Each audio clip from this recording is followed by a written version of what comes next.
ടി.വി.കെ അധ്യക്ഷൻ വിജയ് കരൂരിലേക്കില്ല. കരൂരിൽ ദുരന്തമുണ്ടായ സമയത്ത് ഫ്ലൈറ്റ് കയറിപ്പോയ കക്ഷിയാണ് നമ്മുടെ വിജയ്. ഇരകളുടെ ബന്ധുക്കളെ ചെന്നൈയിൽ എത്തിക്കുമെന്നുള്ളതാണ്.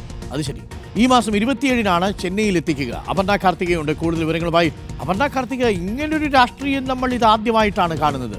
ഒരു ദുരന്തം നടന്ന സ്ഥലത്തേക്ക് ആ ദുരന്തത്തിന് കാരണമായ ഒരു പാർട്ടി പരിപാടി, ആ പാർട്ടി പരിപാടിയിൽ പങ്കെടുത്ത നേതാവ് ആ ദുരന്തമുണ്ടാകുന്ന സമയത്ത് അവിടെ നിന്ന് ആരെയും തിരിഞ്ഞു നോക്കാതെ നേരെ വിമാനത്താവളത്തിലെത്തി വിമാനത്തിൽ കയറി രക്ഷപ്പെടുന്നു. അത് പിന്നീട് ഹൈക്കോടതിയുടെ വിമർശനത്തിന് തന്നെ ഇടയാവുന്നു.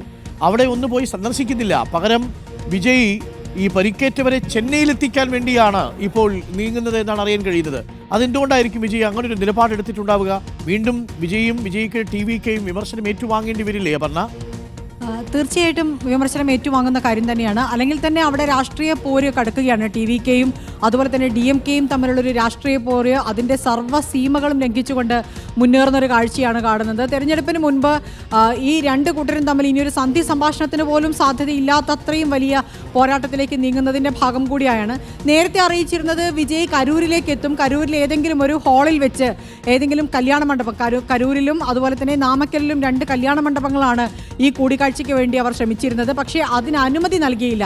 സുരക്ഷാ കാരണങ്ങൾ പറഞ്ഞാണ് പോലീസ് അനുമതി നിഷേധിച്ചത്. പക്ഷേ അതിന് ടി.വി.കെ പറയുന്ന ന്യായം അത് ഡി.എം.കെയുടെ ഇടപെടൽ കൊണ്ടാണ് അത്തരത്തിൽ അനുമതി ലഭിക്കാത്തത്. അതുകൊണ്ട് ഇനി എന്തായാലും കരൂരിലോ കരൂരിൻ്റെ പരിസര പ്രദേശങ്ങളിലോ വെച്ചൊരു കൂടിക്കാഴ്ചയില്ല. ബന്ധുക്കളെ കാണുന്നില്ല, മരിച്ചവരുടെ ബന്ധുക്കളെയും പരിക്കേറ്റവരെയും കാണുന്നില്ല. പകരം അവരെ എന്ത് വില കൊടുത്തും ചെന്നൈയിലേക്ക് എത്തിക്കുക എന്നുള്ളതാണ്. നേരത്തെ തന്നെ വിജയ് സുരക്ഷയ്ക്ക് ഉൾപ്പെടെ വലിയ നിർദ്ദേശങ്ങൾ വെച്ചിരുന്നു. കോടതിക്ക് മുന്നിൽ വെച്ചിരിക്കുന്നത് എയർപോർട്ട് മുതൽ യോഗം നടക്കുന്നുണ്ടെങ്കിൽ അവിടെ വരെ, ബന്ധുക്കൾ എവിടെയാണോ കാണുന്നത് അവിടെ വരെ സുരക്ഷ വേണം തുടങ്ങിയ ചില വിചിത്രമായ നിബന്ധനകളെല്ലാം വെച്ചിരുന്നു. അതിൻ്റെ തുടർച്ചയാണ് ഇപ്പോൾ. എന്തായാലും ബന്ധുക്കളെ ഉൾപ്പെടെയുള്ള ആളുകളെ ഉടൻ തന്നെ ചെന്നൈയിലേക്ക് എത്തിക്കും. ചെന്നൈയിൽ വെച്ച് വിജയ് അവരെ കൂടിക്കാഴ്ച നടത്തും. ഇതിന് മുന്നോടിയായി ടി.വി.കെയുടെ ചുമതലയുള്ള ആളുകൾ ബന്ധുക്കളുമായി നേരത്തെ തന്നെ സംസാരിച്ച് കഴിഞ്ഞു എന്നുള്ളതാണ് ഏറ്റവും അവസാനം ലഭിക്കുന്ന വിവരം. എന്തായാലും കൂടിക്കാഴ്ച വരും ദിവസങ്ങളിൽ ഉണ്ടാകും. അത് ചെന്നൈയിൽ വെച്ചായിരിക്കുമെന്ന് സ്ഥിരീകരിച്ചിട്ടുമുണ്ട്.